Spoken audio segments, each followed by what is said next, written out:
Autorickshaw workshop നടത്തുന്ന യുവാവിനെ കുത്തിക്കൊലപ്പെടുത്താൻ ശ്രമിച്ച കേസിലെ പ്രതികൾ അറസ്റ്റിൽ.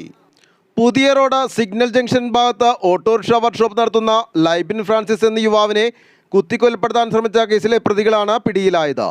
മുപ്പത്തടം സ്വദേശി കബീർ, തായ്ക്കാട്ടുകര സ്വദേശി അൻവർ എന്നിവരെയാണ് ഏലൂർ പോലീസ് പിടികൂടിയത്.